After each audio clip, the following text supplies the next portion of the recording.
Días. Que el Señor les continúe bendiciendo, amada iglesia. Bueno, en el día de hoy, pues estoy reemplazando al pastor Gerleis. Entonces, como siempre, es de mucho gozo y mucha alegría poder compartir con ustedes, mis hermanos. Quiero pedirles que me acompañen en oración antes de comenzar la escuela. Bendito Rey, amado Señor, Padre, estamos delante de ti, Señor, exaltándote, alabándote y adorándote en este día, Señor, porque solo tú eres digno de alabanza, oh Dios. Y estamos delante de ti, oh Dios, reunidos para también aprender más de ti, Señor, para conocerte más, para poderte amar, Señor, cada día más como tú quieres, Señor, que te amemos, para que podamos vivir como tú quieres, Señor, que vivamos, oh Dios. Te pido, oh Dios, que en el día de hoy nos ayudes, Señor, en medio de la enseñanza, oh Dios, que reconozco, Señor, que soy muy limitado, oh Dios, que soy deficiente, Padre, pero tenemos la convicción, oh Dios, de la asistencia y el poder de tu Espíritu Santo para ayudarme, Señor, para exponer fielmente tu palabra, oh Dios, y creemos en el poder del Espíritu Santo para preparar nuestros corazones y abrirlos, Señor, para que tu palabra nos edifique, oh Dios, para que tu palabra nos consuele, para que tu palabra, oh Dios, cada día nos vaya haciendo conforme a la imagen de tu Hijo. Todo esto lo pedimos en el nombre de tu amado Hijo Jesús. Amén y amén.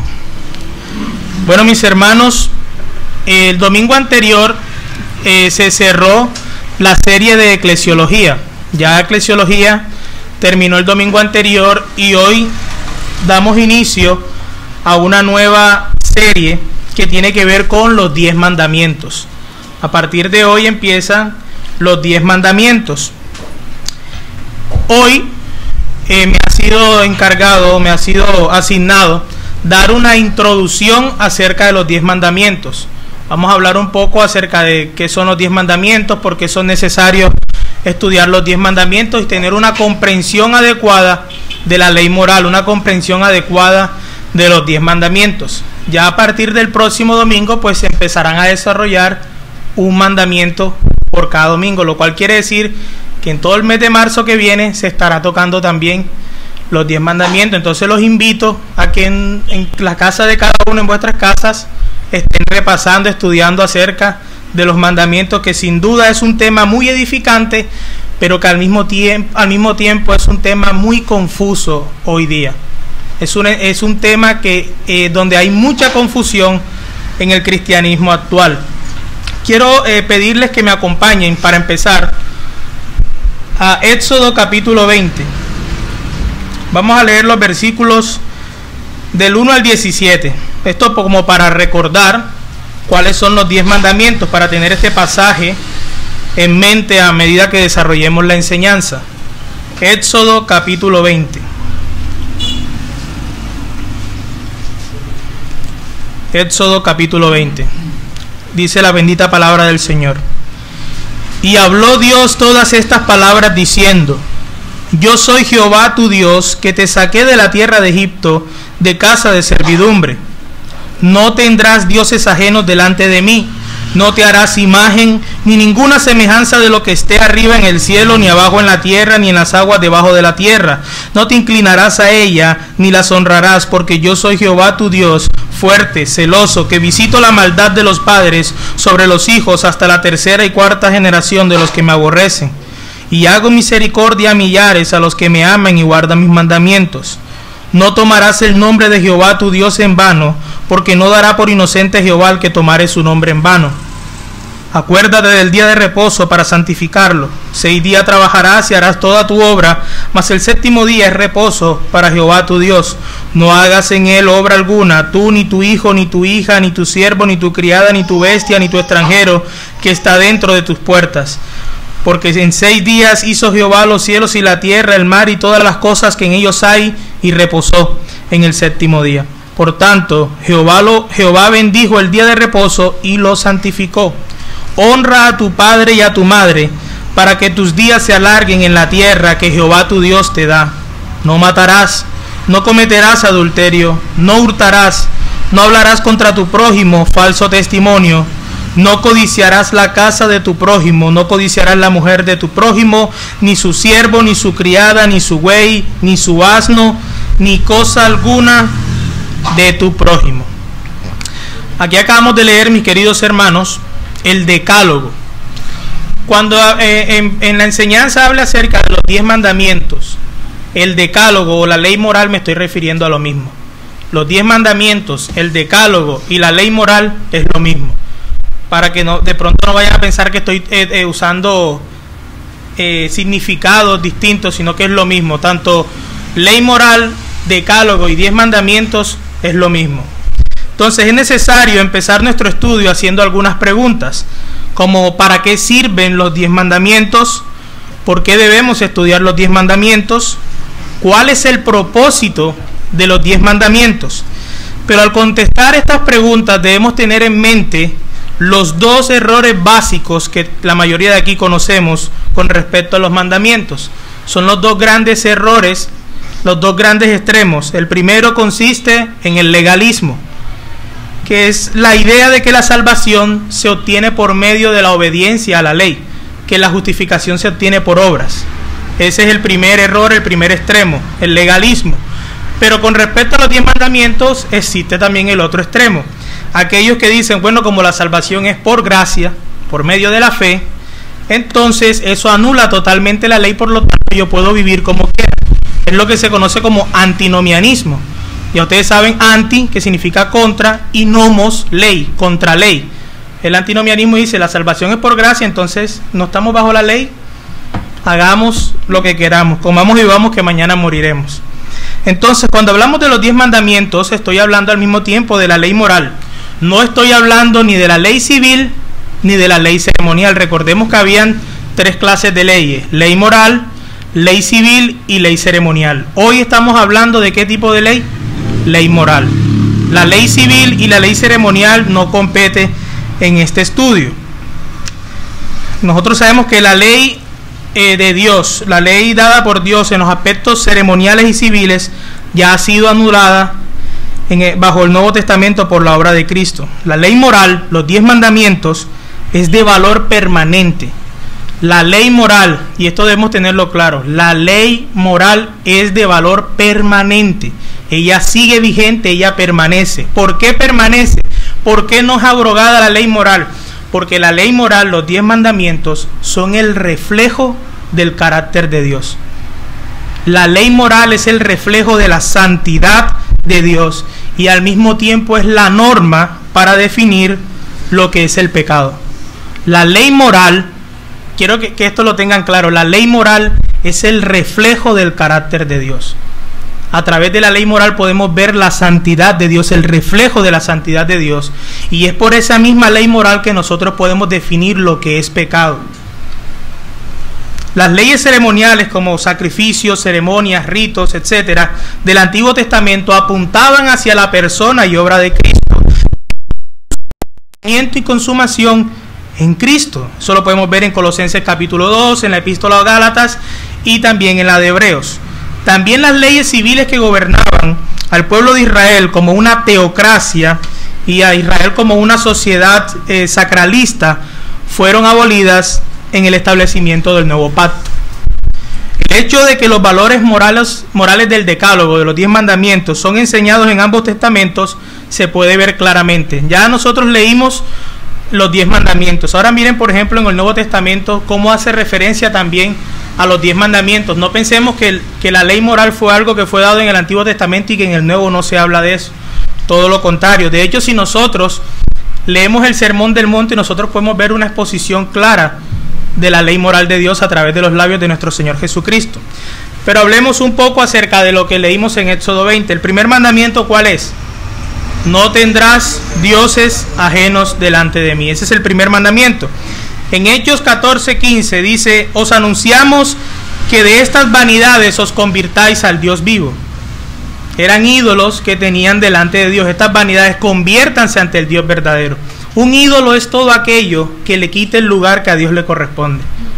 No limitemos nuestra mente que ídolo solamente es una escultura. Todo aquello que en tu corazón, que en tu vida ocupe el lugar que a Dios le corresponde, es un ídolo. De hecho, Juan Calvino dice que nosotros somos un fabricum idolarum, una fábrica de ídolos. Nuestro corazón constantemente fabrica ídolos. El segundo mandamiento, ¿cuál es? No te harás imagen, no te inclinarás a ella, ni las honrarás. En 1 Juan 5:21 dice, hijitos, guardaos de los ídolos. El tercer mandamiento es, no tomarás el nombre de Jehová tu Dios en vano. En Santiago 5:12 dice, mas sobre todo, hermanos míos, no juréis ni por el cielo, ni por la tierra, ni por otro cualquier juramento. El cuarto mandamiento es, acuérdate, guarda el día de reposo. Nosotros sabemos que bajo el Nuevo Testamento, bajo el Nuevo Pacto, el día de reposo, el día del Señor fue cambiado de sábado a domingo. Dios apartó, santificó el día domingo como el día para su adoración. Ese es el día en que nosotros nos reunimos a adorar a nuestro Señor. El quinto mandamiento, honra a tu padre y a tu madre. Efesios 6:1 dice, hijos, obedeced en el Señor a vuestros padres, porque esto es justo. Sexto mandamiento, no matarás. 1 Juan 3:15, cualquiera que aborreza a su hermano es homicida. Séptimo mandamiento, no cometerás adulterio. 1 Corintios 6 del 9 al 10 nos dice, ni los fornicarios, ni los adúlteros heredarán el reino de Dios. Octavo mandamiento, no hurtarás, no robarás. Efesios 4:28, el que robaba, el que hurtaba, no hurte más. Noveno mandamiento, no hablarás falso testimonio contra tu prójimo, no mentirás. Colosenses 3:9 dice, no mintáis los unos a los otros. Y el décimo mandamiento es, no codiciarás. Efesios 5:3 dice que la avaricia ni aún se nombre entre nosotros. Entonces, estos solamente son unos versículos como para que vean la relación que hay, la vigencia de la ley moral en el Nuevo Testamento, pero sin duda cuando nosotros leemos todo el Nuevo Testamento, la ley moral de Dios sale a flote de una manera clara. Eso lo vamos a ver en más textos. Entonces, vamos a responder en primer lugar, ¿para qué sirven los 10 mandamientos? Ya tenemos claro cuáles son los 10 mandamientos, sabemos que están en vigencia, sabemos que tanto el Antiguo como el Nuevo Testamento hablan acerca de la ley moral. ¿Para qué sirven los 10 mandamientos? En primer lugar, y esto tenemos que tenerlo claro, los 10 mandamientos no sirven para salvarnos. Los 10 mandamientos no sirven para salvarnos. Y es porque por eso al principio decía que hay tanta confusión. Usted le pregunta a una persona, ¿tú vas al cielo? Bueno, la verdad, yo guardo algunos mandamientos. Yo la verdad hago esto, yo hago lo otro. El tema, o sea, conciben que la salvación es guardar los 10 mandamientos. Y de hecho, sí, dígame, hermano. Nadie se va a salvar porque ¿quién los guarda? Nadie. Es que ni el 1% se cumple perfectamente.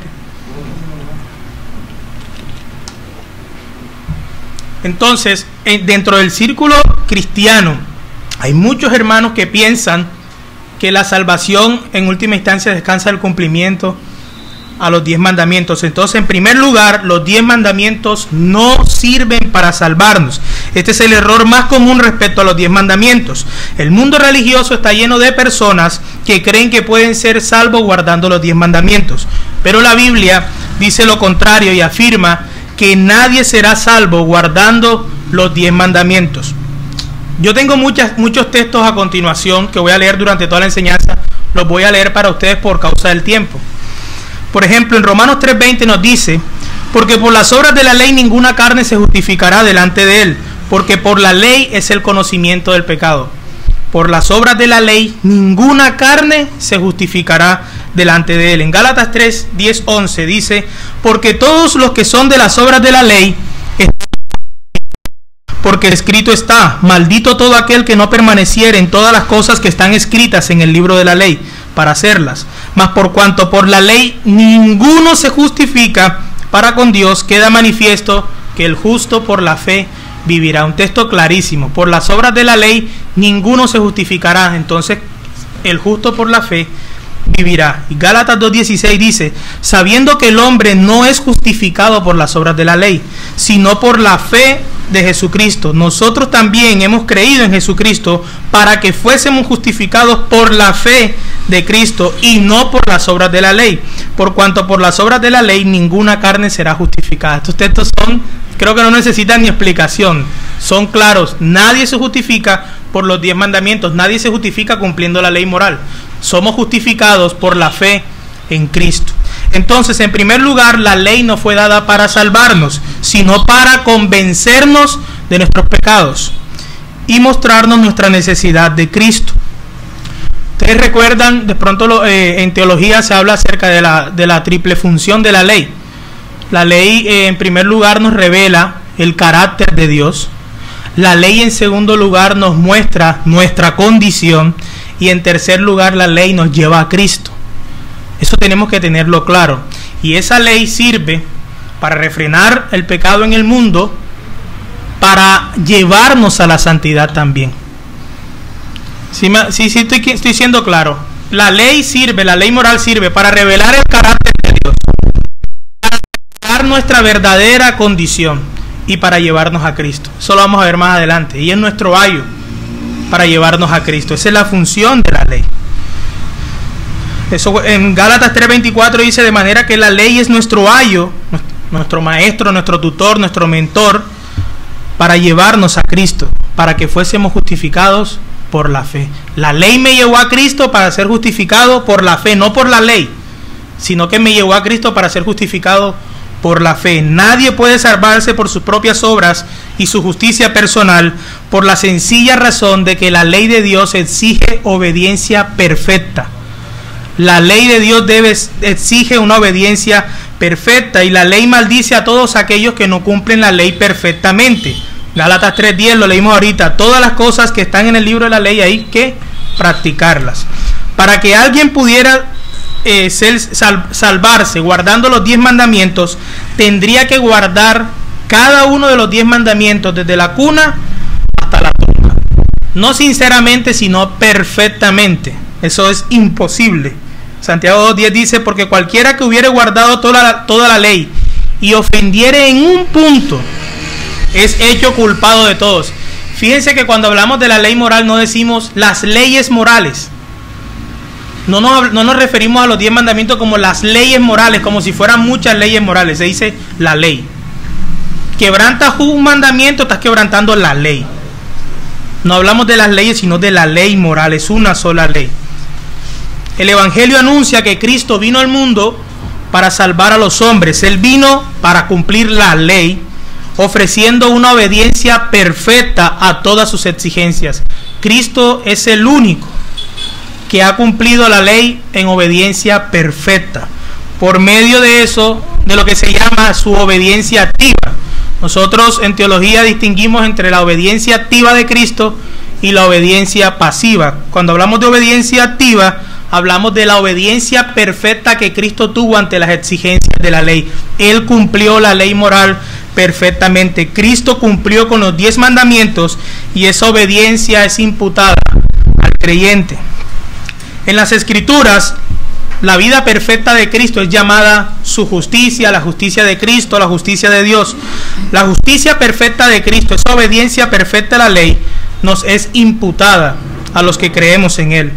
Hay muchos textos como Romanos 3, Romanos 4, Romanos 5, Romanos 8, 2 Corintios 5, Romanos 10 y Filipenses 3. Y es con base a esta justicia perfecta de Cristo, que es imputada legalmente a nosotros, que es donde los creyentes somos tratados como si hubiésemos guardado la ley perfectamente. Miren el tema. Cristo ha sido el único que ha cumplido la ley perfectamente, ha dado una obediencia perfecta a la ley.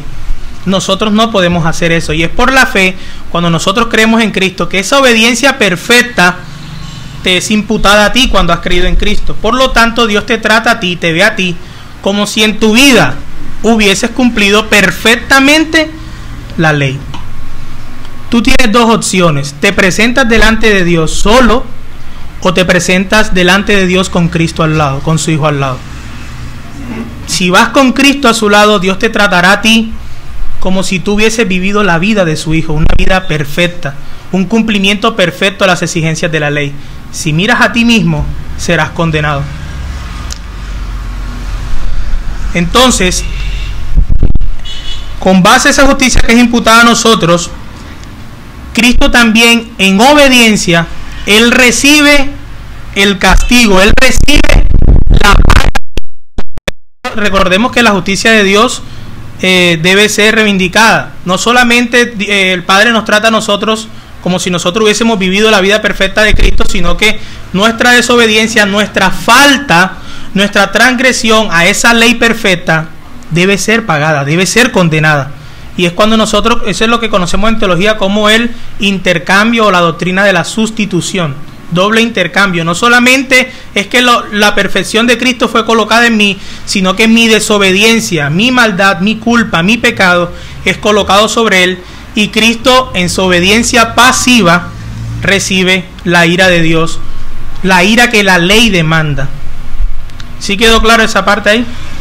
Ok, en Gálatas 3:13 dice: Cristo nos redimió por la maldición, nos redimió de la maldición de la ley, hecho por nosotros maldición. Nos redimió de la maldición, pero fue hecho por nosotros maldición, porque está escrito: maldito todo aquel que es colgado en un madero. Esto es la doctrina fundamental de la fe cristiana. No es posible entender realmente la muerte de Cristo sin un entendimiento claro acerca de las exigencias de la ley. Cuando comprendemos lo que la ley exige, entonces entenderemos el valor de la obra y muerte de nuestro Señor Jesucristo. Cristo murió para propiciar la ira de Dios que la ley estipulaba. Según la ley, la paga del pecado es muerte. Y Cristo sufrió en lugar de los creyentes, de su pueblo, como su sustituto. Entonces podemos concluir que todas las obligaciones legales de los creyentes ante la ley de Dios fueron cumplidas por Cristo. Por lo tanto, los creyentes no están, y ojo aquí esta parte para no causar confusión, los creyentes no están obligados a cumplir la ley para ser salvos. Ojo, no estamos obligados a cumplir la ley para ser salvos, pero una vez salvos nosotros tenemos la obligación y el deber de cumplir la ley. No perfectamente, pero sí sinceramente. Una vez, la ley no me salva, pero una vez salvo debo cumplir la ley. La ley moral no ha sido abolida. ¿Por qué? Porque recordemos lo que dimos al principio. La ley moral es permanente. ¿Por qué? Porque es un reflejo del carácter de Dios. Nuestro Dios no cambia, es inmutable, es el mismo. Y la ley moral refleja el carácter de nuestro Señor. Los creyentes ya no estamos bajo la ley como un pacto de obras. Recuerdan que la Biblia dice ya no estamos bajo la ley. Lo hace refiriéndose a que ya no estamos bajo la ley como un pacto de obras. Los que han estado los miércoles aquí, que se ha tratado con el tema de los pactos, sabrán el tema de lo que es estar bajo un pacto de obra y lo que es estar bajo un pacto de gracia. Ustedes saben que en un pacto de obra ustedes deben hacer algo para obtener la recompensa. Nosotros no estamos en ese contexto bajo la ley. No es que yo tengo que cumplir la ley para ser salvo, todo lo contrario. En el nuevo pacto, en el pacto de gracia, porque ya yo soy salvo en amor y porque amo a mi Señor, yo me esfuerzo y me esmero por cumplir la ley, porque lo amo. Y esa es la gran diferencia entre el no creyente y el creyente. El no creyente ve la ley moral como gravosa, como algo que lo ataca a él. No es feliz con la ley moral, él no quiere cumplir la ley moral. Él sería feliz si la ley moral fuese eliminada, fuese quitada. A él le es un fastidio. En el creyente, al su corazón ser cambiado, recuerdan la promesa del nuevo pacto, para que me amen y guarden mis mandamientos. Es lo que el Señor promete. El creyente ahora se deleita en la ley de Dios. Ya no ve la ley de Dios como algo que lo restringe a él y lo hace infeliz, porque muchos tienen una concepción de Dios como un matagozo, como un Dios que es matagozo, que estás pendiente para ver cuándo sientes tú de pronto alegría para dañarte la alegría. Es todo lo contrario. Cuando tú crees en Cristo, tu corazón es cambiado, entonces tú amas la ley. Tú te deleitas en la ley de Dios. Tú anhelas y deseas poder cumplir la ley perfectamente, que no puedes, pero lo intentas hacer sinceramente.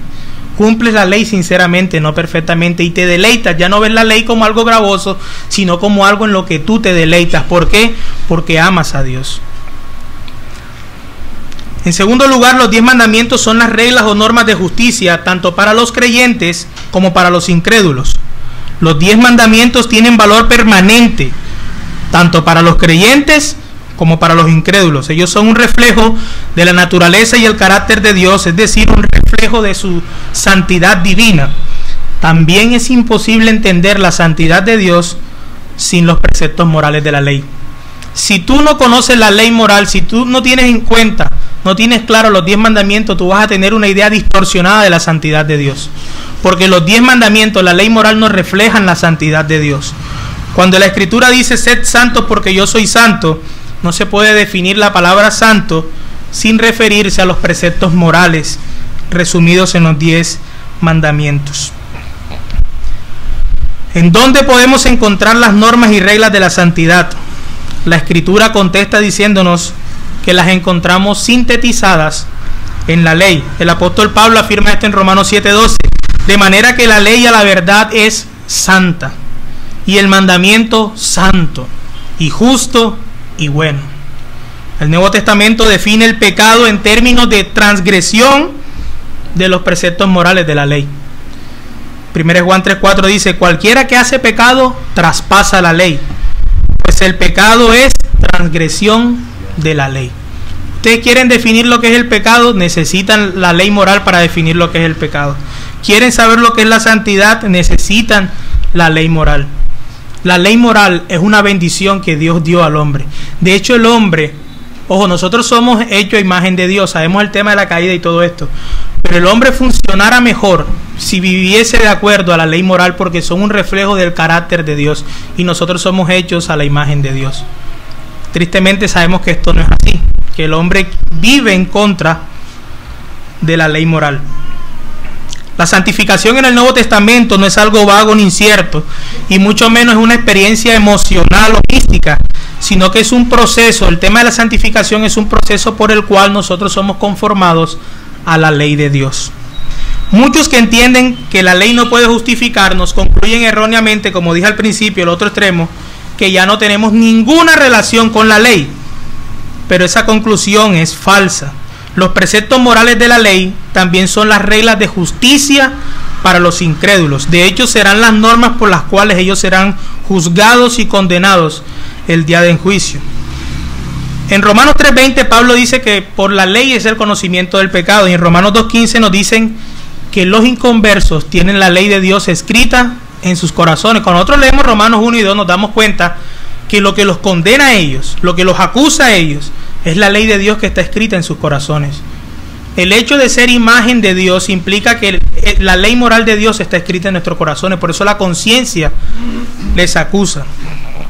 1 Timoteo 1:9 al 10 dice, Pablo dice que la ley sirve para convencer a los incrédulos de su culpa y de su pecaminosidad delante de Dios. Él dice, conociendo esto, que la ley no está puesta para el justo, sino para los injustos y para los desobedientes, para los impíos y pecadores, para los malos y profanos, para los parricidas y matricidas, para los homicidas, para los fornicarios, para los sodomitas, para los ladrones de hombres, para los mentirosos y perjuros, y si hay alguna otra cosa contraria a la sana doctrina.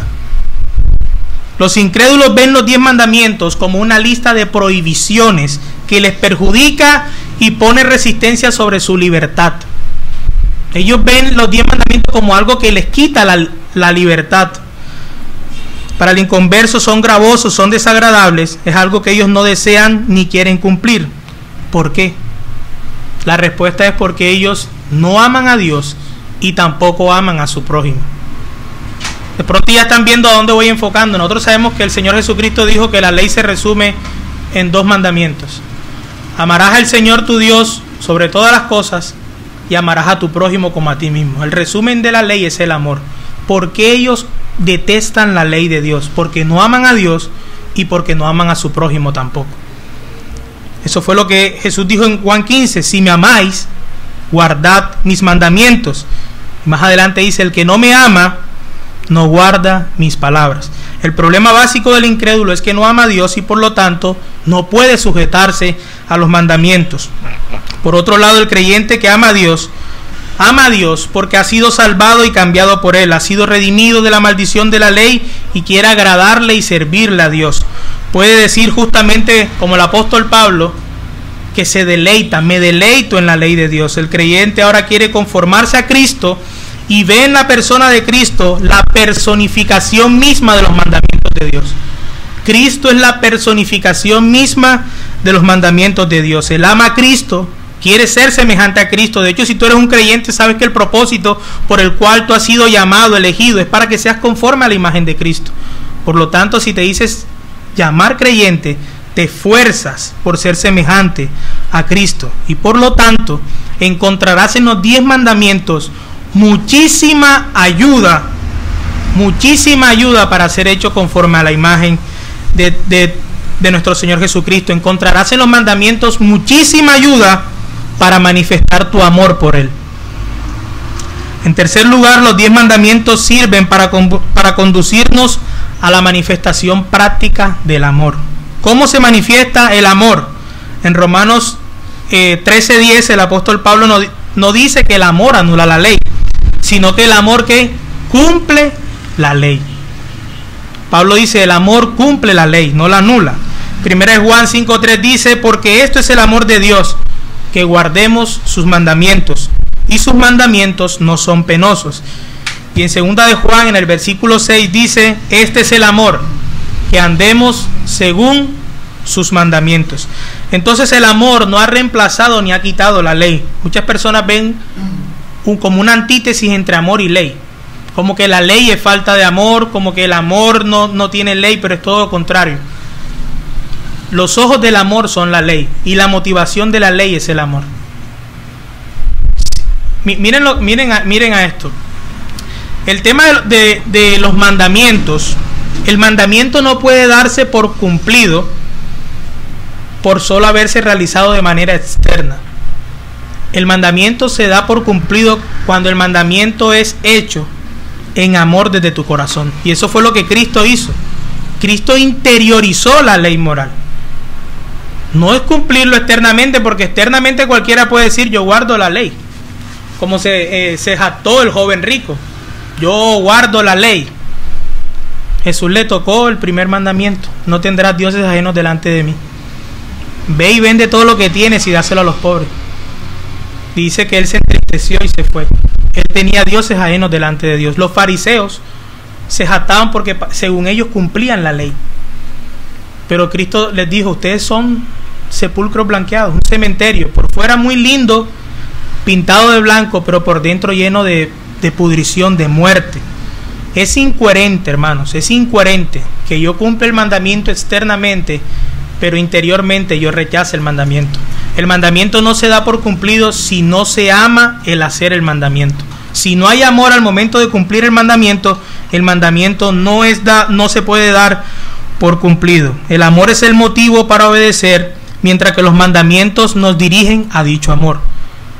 El amor es el motivo para obedecer y los mandamientos nos dirigen al amor. Amarás a tu prójimo como a ti mismo. ¿Qué significa esto? Significa que debemos guardar los 6 mandamientos que gobiernan la relación entre nosotros y nuestro prójimo. Antes que se me olvide, recordemos que los 10 mandamientos fueron dados en ¿cuántas tablas? En 2 tablas. En la primera tabla, ¿cuántos mandamientos habían? 4. Que hablan de una relación vertical, la relación entre Dios y nosotros. En la segunda tabla habían 6 mandamientos, que es la relación horizontal, los unos con los otros.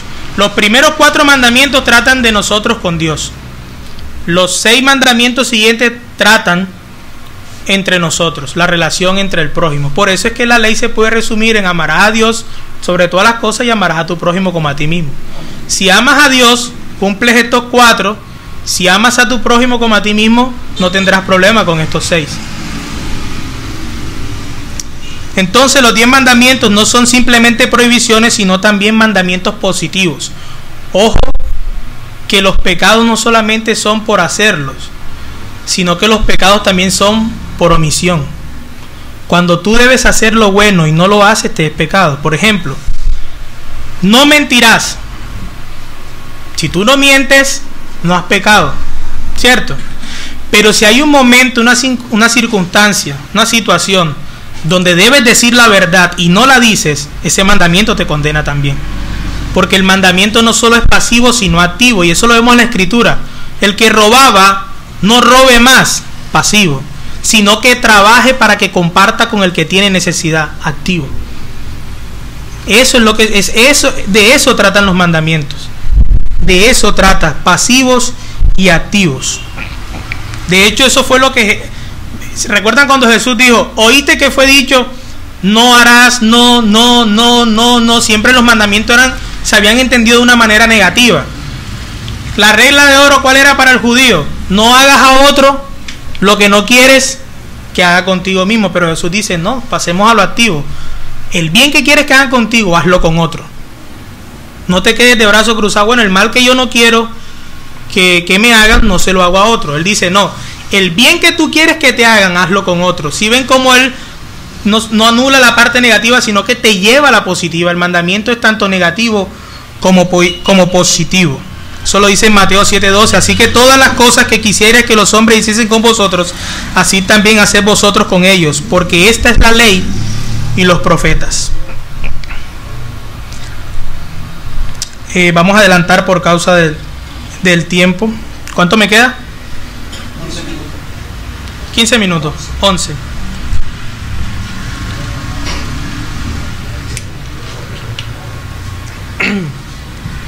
Voy a hablar acerca de los principios básicos que gobiernan la interpretación de los 10 mandamientos. En primer lugar, para entender e interpretar correctamente estos mandamientos, es que no debemos fijarnos solamente en la letra de la ley. Eso es lo que yo he dicho hasta el momento, es eso. Los fariseos, los judíos, se fijaban solamente en la letra de la ley. Pero estos mandamientos van más allá de una conformidad externa y superficial. Y los 10 mandamientos tratan directamente con el corazón. ¿Oíste que fue dicho? No cometerás adulterio. Mas yo digo, cualquiera que desea una mujer en su corazón, ya adulteró. Oísteis que fue dicho, no matarás. Pero yo digo, cualquiera que aborrece a su hermano, ya es un homicida. Los mandamientos tratan directamente con el corazón, con los pecados que ocurren antes de que se manifiesten externamente. Tú mataste, pero hubo un pecado que se cometió antes, hubo ira. Tú robaste, pero hubo un pecado que se manifestó antes, codicia, avaricia. ¿Sí ven? Tú cometiste adulterio, fornicación, pero interiormente hubo lujuria. Entonces, en los mandamientos tratan realmente con la raíz del problema, el corazón. El corazón. De hecho, esa es la razón por la cual los incrédulos no pueden cumplir la ley de Dios. Obviamente, perfectamente ninguno, ni creyentes ni incrédulos. Pero sinceramente, los incrédulos no pueden cumplir la ley de Dios. ¿Por qué? Porque su corazón está totalmente depravado. Su corazón es de piedra, como dice Ezequiel. Para poder haber un cambio en la persona, para poder recibir y cumplir los mandamientos de corazón, se necesita un cambio de corazón. Por eso es que el Señor promete eso. Yo daré un corazón nuevo para que me amen y puedan cumplir mis mandamientos. De lo contrario no podrás, si no hay un cambio de corazón. ¿Por qué? Porque la base de cada uno de estos mandamientos es el amor para con Dios, el deseo de servir y glorificar a nuestro Señor. En segundo lugar, el segundo principio para entender e interpretar correctamente la ley es el hecho de que cada uno de estos mandamientos trata con un grupo de pecados. Ojo, estos no son 10 mandamientos, los mandamientos no tratan con 10 pecados. Cada mandamiento trata con grupos de pecados. El no matarás trata también con la ira, con el aborrecimiento, en muchos textos vemos cualquiera que dice fatuo a tu hermano, o sea, lo trata de imbécil, de estúpido, está expuesto al infierno de fuego. Obviamente el no cometerás adulterio implica todo acto lujurioso. Dice adulterio, pero no fornicación. No, ellos tratan con grupos específicos de pecados. Son grupos de pecados. Los mandamientos tratan con grupos de pecados. Todos los pecados que existen, los 10 mandamientos los regulan. ¿Por qué la idolatría, por ejemplo, La Biblia dice que el primer mandamiento respecto a los dioses ajenos y la idolatría, podemos definir los dioses ajenos como todo aquello que ocupa el lugar del Dios verdadero en nuestras vidas. La idolatría es la adoración a dioses ajenos. En Colosenses 3:5 el apóstol dice que la avaricia es idolatría. La avaricia es idolatría. En realidad, ningún dios pagano es involucrado con la avaricia. Yo no conozco al dios de la avaricia, por ejemplo. Pero cualquier amor al dinero, cualquier amor al dinero, a las cosas materiales, cualquier avaricia, reemplaza a Dios del lugar que a Él le corresponde en nuestras vidas. Según de Timoteo 3:4 se nos dice que ellos son amadores de los placeres más que de Dios. Y el tercer principio para entender e interpretar correctamente los 10 mandamientos es que no son simplemente prohibiciones, porque exigen no solamente que dejemos ciertos vicios, sino que también pongamos en práctica ciertas virtudes. Esto fue lo que dijo ahorita. El mandamiento no lo conciban en su mente como algo negativo, o sea, que te prohíbe hacer algo, sino también como algo activo. Los mandamientos te mandan a ti a cumplir la ley, te obligan a ti a actuar, no solamente a quedarte de brazos cruzados. El cuarto principio de interpretación para los 10 mandamientos, para tener un entendimiento correcto de estos preceptos, es que nos conducen a la manifestación del amor. La ley moral te lleva a ti, los 10 mandamientos te llevan a ti a manifestar el amor. Tú dices que amas a Dios, los 4 mandamientos te llevan a ti a expresar tu amor por Dios. Tú amas, ¿quieres saber? La Biblia dice ama a tu prójimo como a ti mismo. ¿Qué significa esto? Cumple los 6 mandamientos siguientes. Esa es la manera en que tú expresas el amor. Entonces, esa pregunta, ¿cómo puedo amar yo al Señor? El Señor dice que lo ame con todo su corazón. Los 10 mandamientos te ayudan, te arrojan muchísima ayuda para que sepas cómo debes manifestar tu amor a Dios y cómo debes manifestar tu amor con tu prójimo. Los mandamientos no son un fin en sí mismo. La ley no es un fin en sí mismo. La ley te lleva realmente a Cristo, a amar a Dios verdaderamente. La falta de amor para con Dios es lo que conduce a la falta de amor para con los demás. Maestro, ¿cuál es el mandamiento grande en la ley? Jesús dijo: amarás al Señor tu Dios con todo tu corazón, con toda tu alma, con toda tu mente. Este es el primer y gran mandamiento. Y el segundo es semejante a este: amarás a tu prójimo como a ti mismo. ¿Para qué sirven los mandamientos? Voy a terminar leyendo el párrafo 6 del capítulo 19 de nuestra confesión de fe. ¿Para qué sirve en nosotros los creyentes? ¿De qué nos ayuda la ley moral? ¿De qué nos ayudan estos 10 mandamientos que van a ser expuestos durante todos estos domingos? ¿Para qué nos sirven? Dice el párrafo 6 del capítulo 19, hablando acerca de la ley de Dios. Aunque los verdaderos creyentes no están bajo la ley como pacto de obras para ser por ella justificados o condenados, sin embargo, esta es de gran utilidad tanto para ellos como para otros, en que como regla de vida les informa de la voluntad de Dios y sus deberes, les dirige y obliga a andar en conformidad a ella, les revela también la pecaminosa contaminación de sus naturalezas, de sus corazones y de sus vidas, de manera que al examinarse a la luz de ella, al examinarnos a la luz de la ley moral, pueden llegar a una convicción más profunda de su pecado, a sentir humillación por él, odio contra él, junto con una visión más clara de la necesidad que tienen de Cristo y de la perfección de su obediencia. También la ley moral es útil para los regenerados a fin de restringir su corrupción, en cuanto que prohíbe el pecado, y sus amenazas sirven para mostrar lo que sus pecados todavía merecen y qué aflicciones pueden esperar por ellos en esta vida, aun cuando estén libres de la maldición y el puro rigor de la ley. Asimismo, sus promesas manifiestan a los regenerados que Dios aprueba la obediencia y cuáles son las bendiciones que pueden esperar por el cumplimiento de la misma, aunque no como si se les deba por la ley como pacto de obras, de manera que si alguien hace lo bueno y se abstiene de hacer lo malo porque la ley le manda lo uno y le prohíbe lo otro, no por ello demuestra que se encuentre bajo la ley y no bajo la gracia. El hecho de que a nosotros se nos obligue, se nos diga que debemos cumplir la ley de Dios, no quiere decir que nosotros no estemos bajo la gracia. Ustedes recuerdan el contexto, o sea, Cuando estamos bajo un pacto de obras, si nosotros estuviésemos bajo la ley, en el pacto de obras como lo estuvo Adán, yo tendría que cumplir la ley perfectamente para ser salvo. O sea, hago para merecer algo, eso es un pacto de obras. Hago algo, merezco algo.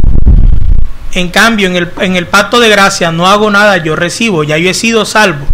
Pero yo debo ser coherente con esa salvación, porque es que la Biblia habla de que el salvo, el que Dios ha salvado, ¿lo salvó de qué?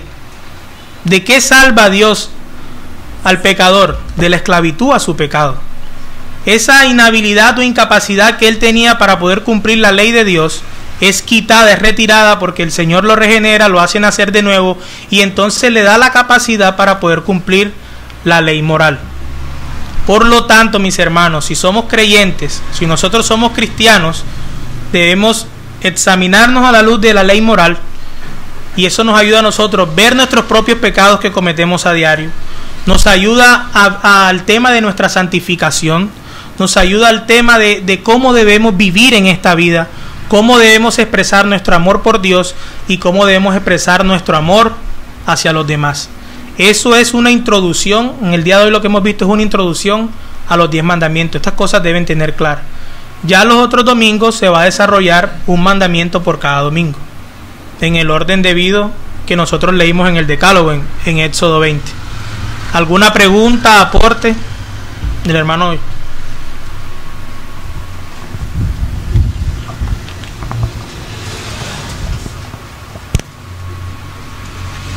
Hermano, buenos días.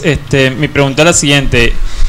Con respecto a los 10 mandamientos, ¿qué implicaciones tiene de lo que leía Éxodo 20:10 en el Nuevo Testamento? Más el séptimo día es de reposo para Jehová tu Dios, no hagas en él obra alguna. Tú, ni tu hijo, ni tu hija, ni tu siervo, ni tu criada, ni tu bestia, ni tu extranjero que está dentro de tus puertas. Déjame elaborar bien la pregunta. En el Nuevo Testamento, ese mandamiento se vería como, no sé si decirlo, modificado con respecto a adorar al Señor el primer día de la semana, que es el domingo, pero también pongamos por ejemplo que yo tenga un puesto de comida rápida y luego de asistir aquí mediodía vaya a seguir mi trabajo de comida rápida. ¿Esto de una forma rompe los 10 mandamientos? Pedro Iván. Buenos días, iglesia. Buenos días. Ese es uno de los temas que se hace más difícil al momento de entender, y es precisamente porque se piensa o se enseña muchas veces que el día de reposo es reemplazado por el domingo, que es el día del Señor. Son 2 días diferentes y eso debemos tenerlo claro. Primeramente, nosotros celebramos el día del Señor, mas no guardamos el día de reposo el domingo. Celebramos el día del Señor por la resurrección de Cristo, pero el día de reposo no lo guardamos literalmente como está en la Escritura, porque nuestro reposo ya no es un solo día. Cristo dijo que nuestro reposo es Él. Si nosotros vamos a Cristo, Él nos hará descansar. Él nos hace guardar el reposo todos los días, aun cuando estemos trabajando. Estamos desempeñando una labor, sí, pero nuestro descanso está en Cristo. Nosotros seguimos reposando en Cristo. No literal de que ya no podemos hacer nada, como lo expresa la Escritura. Pero la pregunta fue clara del hermano, si se quebranta ese día. ¿Sí La respuesta sería no. ¿Por qué? Porque yo estoy reposando o descansando en Cristo. La respuesta es clara, es no, porque yo no necesito dejar de hacer mis actividades para descansar en Cristo o para guardar el día de reposo en Cristo. Lo que sí necesito es la obediencia a Cristo. Que él mismo se presenta como el Señor del día de reposo. Él es superior al día. Nuestro verdadero reposo se encuentra en Él. Por tanto, fíjense que por eso en la enseñanza hablaba de que el cumplimiento de la ley es el amor. Cuando tú amas a Cristo, tú descansas en Cristo, reposas en Cristo, tú debes dar por cumplido el mandamiento de reposar, de guardarlo. Tú amas a Cristo, por lo tanto, si Él es el Señor del día de reposo y tú lo tienes a Él como tu descanso, por lo tanto no estás transgrediendo el día de reposo. Sin embargo, con respecto a ese tema, va a haber mucha más claridad cuando se desarrolle el día del día de reposo. Fíjate que incluso en los círculos reformados, actualmente, todavía hay mucha discusión acerca del día de reposo. Entonces, la preocupación acerca de tu pregunta la entiendo, porque hoy día muchos tienen posturas distintas referentes al día de reposo. Por las mismas dudas que tú has generado, esas mismas dudas se debaten hoy día. Darme. Para mí, o sea, también tengo mucho reservas con relación a eso y con todo el respeto no comparto lo que dice el hermano Pedro, no lo veo así, y, o sea, porque es o no es, y ahí estamos como que, o sea, no estoy de acuerdo, pero como dices tú, llegará el momento, a haber un momento en que... De hecho son 2 domingos, si no estoy mal con ese mandamiento. Me toca ver ley a mí. Dios no permita que así sea y se pueda profundizar y sacar todas estas dudas. Pero adicional a eso quería también como hacer un aporte con relación a lo que es la ley moral. Yo pues estudiando todos estos años que hemos estudiado y como conclusión yo lo veo como que la ley moral, el cumplimiento de la ley moral es una consecuencia de nuestra condición de hijos de Dios. Cuando nosotros entendemos o si asimilamos y estamos dentro de tenemos esa convicción que somos sus hijos, sabemos que es una obligación de nosotros cumplirlo, porque sabemos que de no cumplir esa ley estamos ofendiendo a Dios y no vamos a estar. Quien que respeta, que ama a su padre, va a estar contento o va a estar conforme sabiendo que está incumpliendo las normas que nos ha dado para vivir.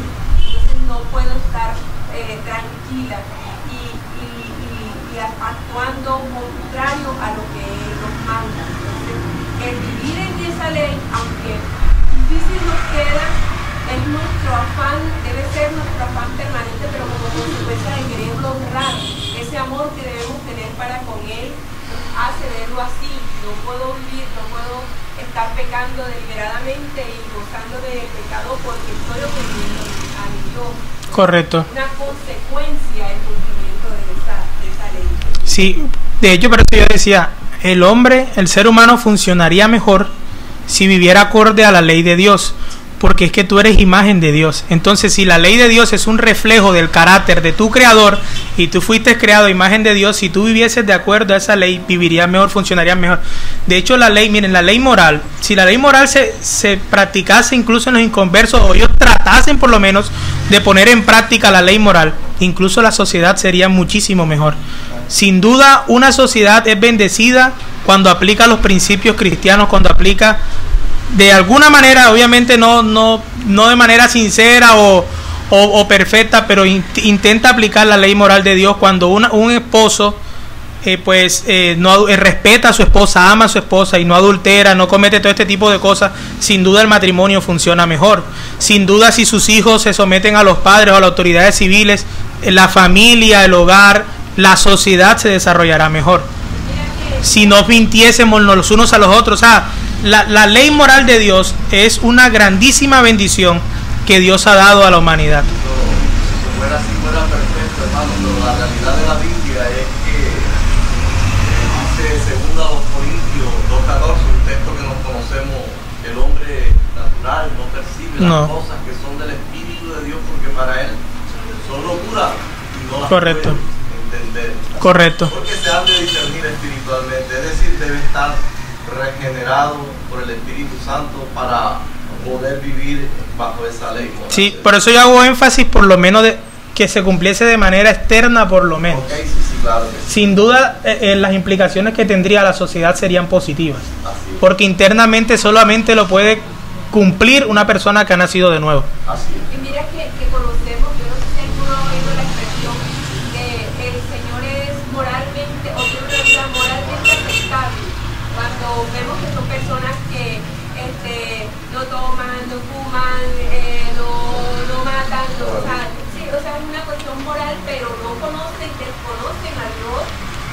en todos los, bueno, en otros aspectos, y obviamente no lo reconoce como su Dios. Entonces su vida nada más es como por vivir en armonía con la sociedad, más no teniendo en cuenta a Dios en su vida. Correcto. Por ahí ciertamente son positivos, porque por ahí alguien decía: la moralidad te mantendrá fuera de la cárcel, pero no fuera del infierno. Sí, yo creo que más bien eso es el enfoque. Sí, ahí es donde la moralidad te tendrá fuera de la cárcel, pero no fuera del infierno. Entonces, gloria a Dios. Espero que de pronto haya dado una buena introducción para comprender lo básico de los 10 mandamientos, para poder estar en contexto cuando se desarrollen. Vamos a darle gracias a Dios por este espacio. Bendito y amado Dios, Señor, te damos gracias por este momento, Señor, que nos regalaste para aprender, para deleitarnos, Dios, para aprender más de ti, para conocer más de ti, Señor, para despejar ciertas dudas, Señor. Y como siempre te pedimos muy humildemente, Dios, que esto no quede en mero conocimiento, sino que esto nos lleve a la práctica, oh Dios, que seamos personas coherentes, Señor, que el conocimiento que han adquirido lo pongamos en práctica. Ayúdanos a amarte, Señor, realmente. Y te pedimos perdón, oh Dios, porque a diario transgredimos tu santa ley, oh Dios. A diario transgredimos tu voluntad preceptiva, oh Dios. Somos pecadores, oh Dios, lo reconocemos, Señor. Pero confiamos, oh Dios, que has iniciado una obra en nosotros y tú la perfeccionarás, oh Dios. Y sabemos que cada día, Señor, a través de los medios de gracia y a través de la aplicación de tu Espíritu Santo en nuestros corazones, tú nos vas haciendo cada vez más conforme a la imagen de tu Hijo. Ayúdanos, Señor, a deleitarnos en tu ley. Ayúdanos a amar tu ley, a que tu ley, Señor, sea nuestro deleite el cumplirla, oh Dios.